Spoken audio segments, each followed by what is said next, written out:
Okay, great. I just want to start by congratulating LeBron on a career milestone and becoming third all time in field goals made, passing one hell of a name in Wilt Chamberlain.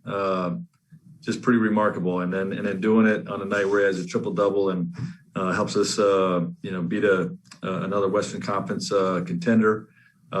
Just a hell of a performance by him tonight. Take questions now. All right, Mike Trudeau. Hey, Frank, AD just said that you got into the players a little bit at halftime and seemed focused on defense. Just wondered if you could share what your message was and how you saw that impact things in the second half. I don't know. Did I just lose you guys? Yep. I can still hear and see you guys on this side. Okay, hold on one moment because we can't see you. It's okay. We'll get it. I can start answering. Yep. There you go. Yeah, it was more like a lot of it than a little bit. I was very unhappy with how we played and our energy in the first half. And we started seeing that a little bit towards the end of our trip, just not playing with the hard motor. I thought some things we were doing defensively were okay, but we had the ability to ratchet it up. I knew that was in there for us, but we weren't playing with any offensive pace, we weren't, quite frankly, just weren't playing hard enough on that side of the ball. And, when we put our minds to it, this team can do great things. We reminded them that we outscored New Orleans 80-40 over a stretch in that game. Once we put our mind to it, and that's what we needed to do tonight. And we were able to double the scoring in the second half with a 68-35 second half. Against the fourth best team in the West currently and a contender in the West, quite frankly. So we did it against a great opponent, and it was a heck of a second half for us.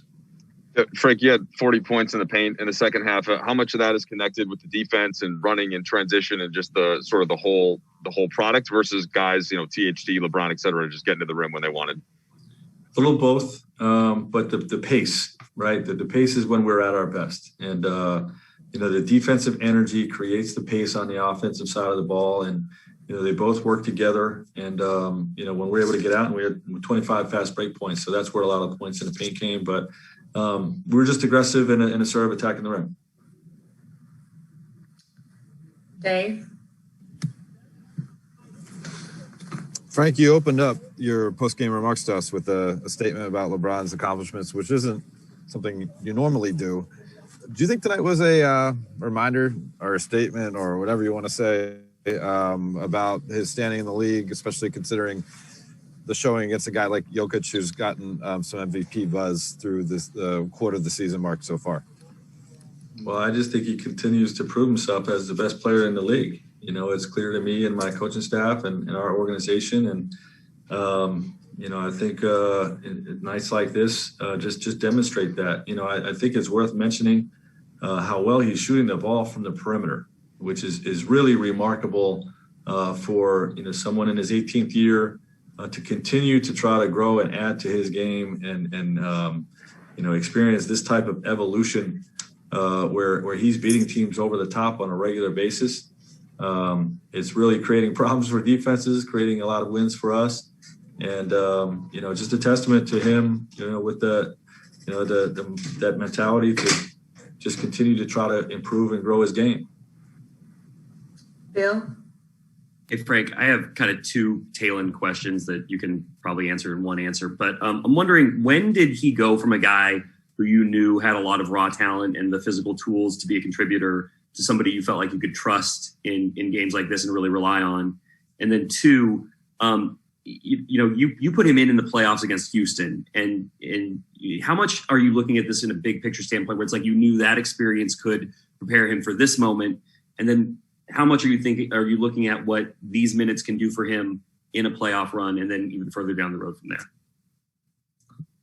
I mean, it's just been a big progression. I think, he didn't really, I know he had some strong G League performances last year, but didn't really register on my radar until I started watching him in the pickup game, or not pickup games, in the practices in the bubble and in some of those bubble games, just on a regular basis, showing me excellent play, and a very versatile offensive game with some real defensive talent.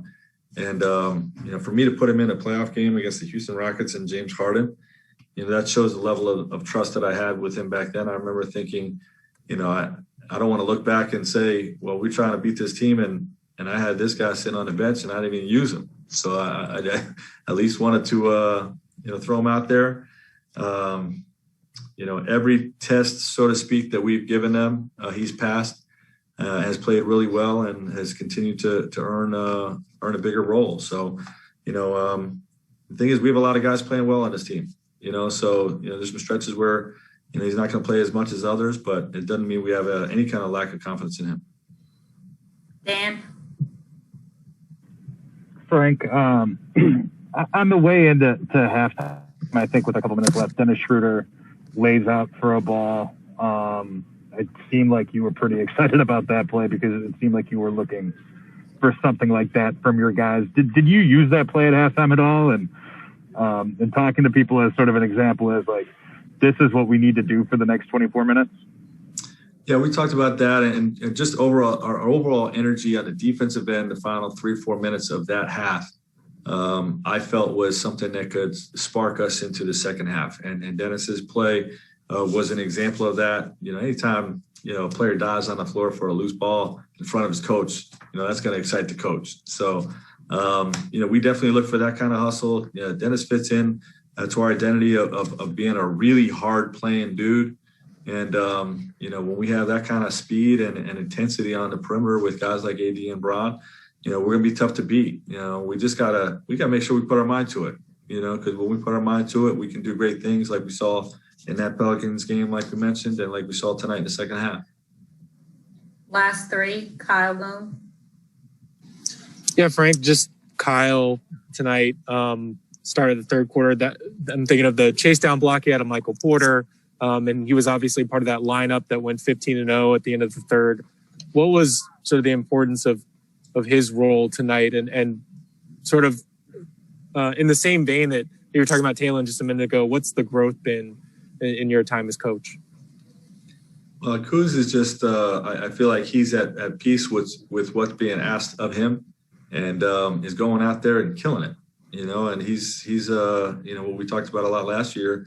He's being a star in his role, and his role, him coming in and knocking down threes and making the right play offensively. And sometimes that's going to lead to a high scoring night. Sometimes it's going to lead to him creating for others types of night. But him playing as hard as he does on both ends of the ball, crashing the boards every single time, running the floor every single time, working his tail off on the defensive end. It's part of our identity, and guys don't always have that ability to play hard like that naturally. Sometimes you have to pull it out of people, but you don't have to pull it out of people. You don't have to pull it out of Kuz. That's just the way he plays. And he's been a big part of our culture here the last 2 years. I know he's been here longer than I've been here, but what we did last year, he was a big part of, and he's a big part of what we're doing this year. Last two, Rashawn. Hey, Coach, how much tonight is an example of you guys picking up a guy like Schroeder? I mean, AD doesn't have his best game offensively, but Schroeder's able to, get some buckets for you. Also create some energy with his defense and things like that. How big is that for you, going forward? Yeah, it's huge. Like we just sort of talked about this a minute ago, but how hard he plays and the speed and toughness and nastiness that he plays the game with, in particular on the defensive end and attacking the basket offensively, is it's a big reason why we're number one in the league in defense, and big reason why we have one of the best records in the league for what he's been able to bring to our team. Last question, Jovan. Hey, Frank, you guys are now 3-0 since reducing the rotation, and you talked about pregame, how you go into each game with a game plan in terms of how you want to use guys. Is this a situation now where you guys have just kind of found a groove and you want to ride this out, or how do you kind of now view tweaking the rotation eventually if you end up deciding to? Yeah, game to game, and when you have guys like Keith and Wes they're really good players they fit our culture. They represent who we want to be on the floor with the toughness, the selflessness, the play hard mindset. and there's just a lot of veteran savvy. You just don't want those guys, staying, going too long where they're getting, getting DMPs or not staying involved and the ability to get in there. So, we'll continue to look at it on a game-to-game basis so that we're keeping all of our weapons sharp. But certainly, we're seeing some good things with the rotation we're using right now. So we'll keep evaluating game to game. Thanks so much, Coach.